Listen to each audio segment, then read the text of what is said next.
ಏನು ರೀ ಇದು? ಇಂಥ ದೂರನ್ನು ನೀವು ಹೇಗೆ ರಿಜಿಸ್ಟರ್ ಮಾಡ್ತೀರಿ? ಅವ್ರ ಮಾತನ್ನು ಕೇಳಿಕೊಂಡು ನೀವು ಸುಳ್ಳು ಕೇಸ್ಗಳನ್ನ ಹಾಕ್ತಾ ಇದ್ದೀರಾ. ಇದು ಅಧಿಕಾರ ದುರ್ಬಳಕೆ ಮಾಡ್ತಾ ಇದ್ದೀರಾ ನೀವು. ನಿಮ್ಮದೆಂಥ ಸರ್ಕಾರ ರೀ? ಅಕ್ರಮ ಬಾಂಗ್ಲಾದೇಶಿ ವಲಸಿಗರ ಪರವಾಗಿ ಬ್ಯಾಟ್ ಮಾಡ್ತಿದ್ದೀರಾ. ಅವರನ್ನು ಒದ್ದು ಒಳಗೆ ಹಾಕಬೇಕು, ಅವರನ್ನು ದೇಶದಿಂದ ಹೊರಗೆ ಕಟ್ಟಬೇಕು. ಅದು ಬಿಟ್ಬಿಟ್ಟು ಅವ್ರು ಇಲ್ಲಿದ್ದಾರೆ ನೋಡಿ ಅಂತ ಕಂಪ್ಲೇಂಟ್ ಕೊಟ್ಟವ್ರನ್ನೇ ನೀವು ಅರೆಸ್ಟ್ ಮಾಡ್ತಾ ಇದ್ದೀರಾ. ಇದೇನಾ ನೀವು ನಡ್ಕೊಳ್ತಾ ಇರೋದು? ಏನು ಮಾಡ್ತಿದ್ದಾರೆ ನಿಮ್ಮ ಇಲಾಖೆಯವರು? ಸುಮ್ಮನೆ ಏನೇನೋ ಮಾತಾಡ್ಕೊಂಡು ಓಡಾಡಿದ್ರೆ ಆಗಲ್ಲ.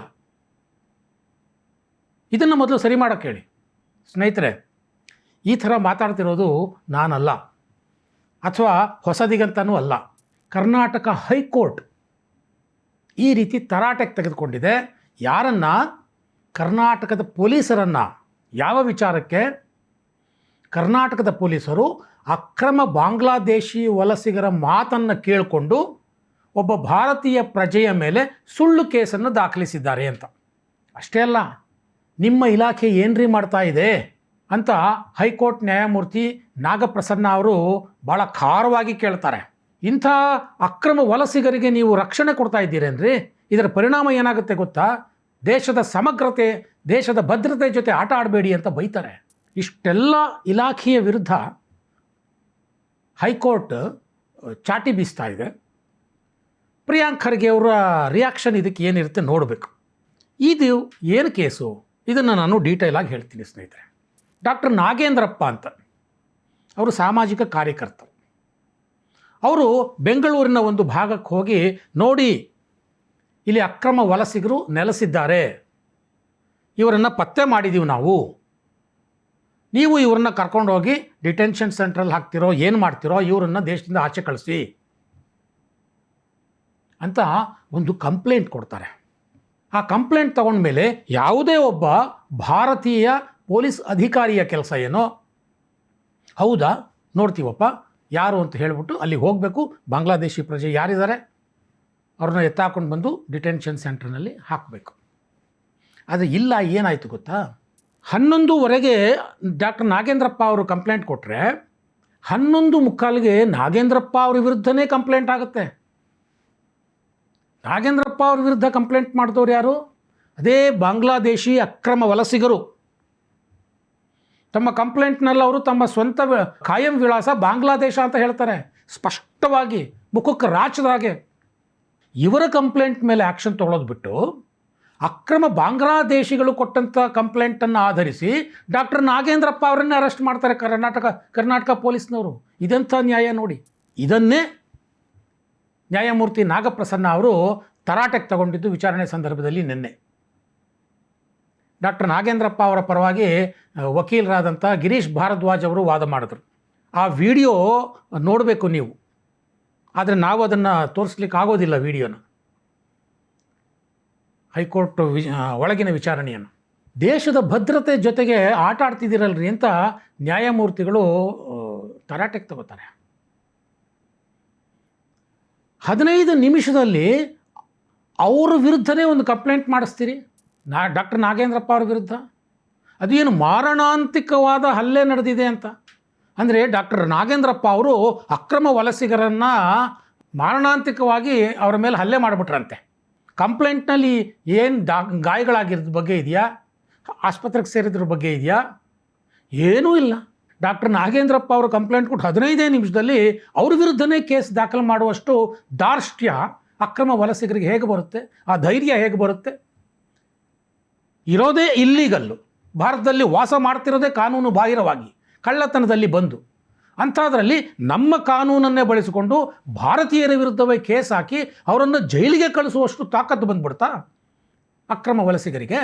ಇಂಥ ತಾಕತ್ತು ಅವರಿಗೆ ಬರೋದಕ್ಕೆ ನಿಮ್ಮಂಥ ಸರ್ಕಾರಗಳ ಕಾರಣ, ನಿಮ್ಮಂಥ ಪೊಲೀಸ್ನವ್ರ ಕಾರಣ ಅಂತಾರೆ ನ್ಯಾಯಮೂರ್ತಿಗಳು. ಮೊದಲು ಅವರನ್ನು ಒದ್ದು ಒಳಗೆ ಹಾಕ್ರಿ, ಅವರನ್ನು ದೇಶದಿಂದ ಆಚೆ ಕಳಿಸುವಂಥ ಒಂದು ಪ್ರೊಸೀಜರ್ ಏನಿದೆ ಅದು ಮಾಡಿ. ಇದು ಸ್ಪಷ್ಟವಾಗಿ ನ್ಯಾಯಮೂರ್ತಿಗಳು ಹೇಳುವಂಥದ್ದು. ಆಗ ಸರ್ಕಾರಿ ಪರ ವಕೀಲರು ಹೇಳ್ತಾರೆ, ಇಲ್ಲ ಸ್ವಾಮಿ, ನಾವು ಅವರನ್ನು FRROಗೆ ಈಗಾಗಲೇ ಕಳಿಸ್ಬಿಟ್ಟಿದ್ದೀವಿ, ಡಿಟೆನ್ಷನ್ ಸೆಂಟ್ರಿಗೆ ಕಳಿಸ್ಬಿಟ್ಟಿದ್ದೀವಿ, ಆ್ಯಕ್ಷನ್ ತೊಗೊಳಕ್ಕೆ ಹೇಳಿದ್ವಿ ಅಂತ. FRRO ಅಂದರೆ ಫಾರಿನರ್ಸ್ ರೀಜನಲ್ ರಿಜಿಸ್ಟ್ರೇಷನ್ ಆಫೀಸ್ ಅಂತ.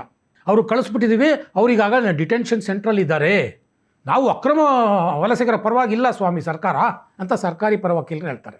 ಅವ್ರ ಪರ ಇಲ್ಲ ಅನ್ನೋದಾದರೆ ಅವರ ಕೇಸನ್ನು ನೀವು ಹೆಂಗ್ರಿ ದಾಖಲು ಮಾಡ್ಕೋತೀರಾ? ಅವ್ರನ್ನೇನಾದ್ರು ಪ್ರಶ್ನೆ ಮಾಡಿದ್ರಾ? ಎಲ್ಲಪ್ಪ ಗಾಯ ಆಗಿದೆಯಾ ತೋರಿಸು, ಯಾವಾಗ ಹೊಡೆದ, ಏನಾರು ಆಸ್ಪತ್ರೆಗೆ ಹೋಗಿದ್ಯಾ, ಅದನ್ನೇನಾರು ಅವ್ರನ್ನ ವಿಚಾರಣೆ ಮಾಡಿದ್ರೆ, ಇನ್ವೆಸ್ಟಿಗೇಷನ್ ಮಾಡಿದ್ರಾ? ಏನೂ ಮಾಡಲಿಲ್ಲ. ಅವ್ರು ಹೇಳಿದ್ರು, ಕಂಪ್ಲೇಂಟ್ ಕೊಟ್ಟರು, ನೀವು ತಗೊಂಡ್ರಿ, ಇಮ್ಮಿಡಿಯೇಟಾಗಿ ಡಾಕ್ಟರ್ ನಾಗೇಂದ್ರಪ್ಪ ಅವ್ರನ್ನ ಅರೆಸ್ಟ್ ಮಾಡಿಬಿಟ್ರಿ. ನಿಮ್ದೆಂಥ ರೀ ಸರ್ಕಾರ? ಈ ರೀತಿ ತರಾಟೆಗೆ ತಗೊಂಡ್ರು ಅಂದರೆ ಇನ್ನಿಲ್ಲದ ಹಾಗೆ ತರಾಟೆಗೆ ತಗೋತಾರೆ ನ್ಯಾಯಮೂರ್ತಿ ನಾಗಪ್ರಸನ್ನ ಅವರು. ಈ ರೀತಿಯ ಸುಳ್ಳು ಕೇಸ್ಗಳನ್ನು ಹಾಕೋದು ಬಿಟ್ಟು ಅಕ್ರಮ ವಲಸಿಗರು ಎಲ್ಲೆಲ್ಲಿದ್ದಾರೆ ಅನ್ನೋದನ್ನು ಪತ್ತೆ ಮಾಡಿ ಅವರನ್ನು ದೇಶದಿಂದ ಹೊರಗೆ ಕಳಿಸುವಂಥ ಕೆಲಸ ಮಾಡೋಕ್ಕೆ ಹೇಳಿ, ನಿಮ್ಮ ಇಲಾಖೆಗೆ ಹೇಳಿ. ಸುಮ್ಮನೆ ಏನೇನೋ ಮಾತಾಡ್ಕೊಂಡು ಓಡಾಡೋದಲ್ಲ, ಬಿಟ್ಟು ಭಾಷಣಗಳು ಮಾಡ್ಕೊಂಡು ಓಡಾಡೋದಲ್ಲ. ಹೇಳಿ ಅವರಿಗೆ ಇದನ್ನೆಲ್ಲ ಕಂಟ್ರೋಲ್ ಮಾಡೋಕ್ಕೆ ಅಂತ ಹೇಳ್ತಾರೆ ನ್ಯಾಯಮೂರ್ತಿಗಳು. ಅವರು ಈ ಮಾತನ್ನು ಯಾರು ಹೇಳಿದ್ರು ಅನ್ನೋದನ್ನು ನೀವು ಅರ್ಥ ಮಾಡ್ಕೊಳ್ಳಿ. ಈಗ ಇಷ್ಟೆಲ್ಲ ಆದಮೇಲೆ ಫೈನಲಿ ನ್ಯಾಯಮೂರ್ತಿಗಳು ಏನು ಹೇಳಿದ್ರು ಅಂತಂದರೆ, ನಾಗೇಂದ್ರಪ್ಪ ಅವರ ವಿರುದ್ಧ ಇದೇ ರೀತಿ 2 FIR ಆಗಿತ್ತು. ಅಕ್ರಮ ವಲಸಿಗರ ದೂರನ್ನು ದಾಖಲಿಸಿ ನೋಡಿ ಇಲ್ಲಿ ಅಕ್ರಮವಾಸಿಗಳು ಇದ್ದಾರೆ ಅಂತ ತೋರಿಸಿದವ್ರ ಮೇಲೇ 2 FIR. ಇದು ನಮ್ಮ ಕಾಂಗ್ರೆಸ್ ಸರ್ಕಾರ, ಪ್ರಿಯಾಂಕ್ ಖರ್ಗೆ ಅವರ ನಾಯಕತ್ವದಲ್ಲಿ ಪೊಲೀಸ್ ಇಲಾಖೆ ಯಾವ ದಿಕ್ಕಿನಲ್ಲಿ ಸಾಗ್ತಾ ಇದೆ ಅನ್ನೋದರ ದ್ಯೋತಕ ಇದು. ಕೊನೆಗೆ ಹೈಕೋರ್ಟ್ ವಿಚಾರಣೆಯ ಅಂತಿಮವಾಗಿ ಏನು ಹೇಳ್ತು ಅಂತಂದರೆ, ಈ 2 FIRಗಳಿಗೆ ಸ್ಟೇ ಕೊಡ್ತು. ಮೊದಲು ಆ FRRO ಯಾರಿದ್ದಾರೆ ಅವರನ್ನು ಪಾರ್ಟಿ ಮಾಡಿ, ಆ ಅಕ್ರಮ ವಲಸಿಗರು ಯಾರು ದೂರು ಕೊಟ್ರಲ್ಲ ಅವ್ರ ಕಥೆ ಏನಾಯಿತು ಅಂತ ಮುಂದಿನ ವಿಚಾರಣೆ ಸಂದರ್ಭದಲ್ಲಿ ಅವರು ಬಂದು ಹೇಳಬೇಕಿಲ್ಲಿ, ಆಮೇಲೆ ಇದನ್ನು ಮುಂದೆ ನೋಡೋಣ ಅಂತ. ಇದೇ ಸಂದರ್ಭದಲ್ಲಿ ಇನ್ನೊಂದು ಮಾತನ್ನು ಹೇಳಿತು ನ್ಯಾಯಪೀಠ. ಏನು, ಇಂಥವ್ರಿಗೆಲ್ಲ ಬಾಡಿಗೆ ಯಾರು ಕೊಟ್ರಿ ಮನೆನಾ?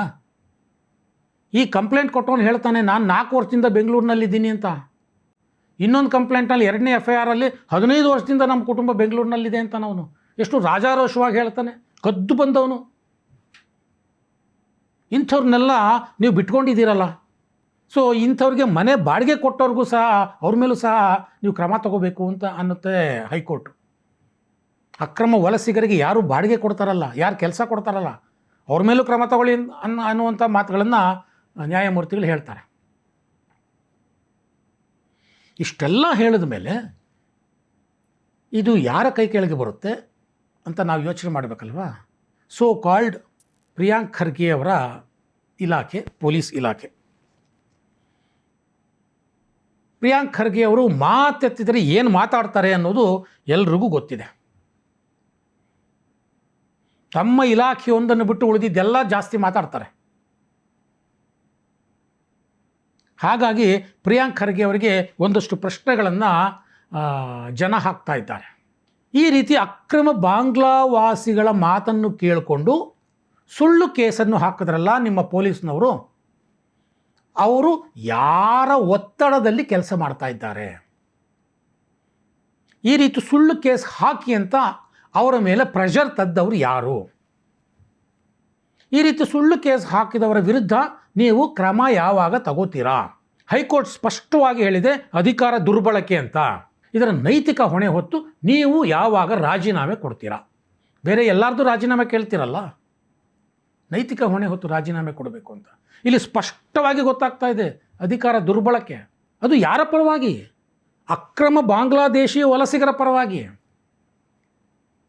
ತಪ್ಪೇನು ಇಲ್ಲಿ ಡಾಕ್ಟರ್ ನಾಗೇಂದ್ರಪ್ಪ ಅವ್ರದ್ದು? ಇಲ್ಲಿದ್ದಾರೆ ನೋಡ್ರಿ ಅಕ್ರಮ ವಲಸಿಗರು, ಇವ್ರನ್ನ ಕರ್ಕೊಂಡೋಗಿ ಅವ್ರ ದೇಶಕ್ಕೆ ವಾಪಸ್ ಬಿಡಿ ಅಂತ ಹೇಳಿದ್ದೇ ತಪ್ಪ.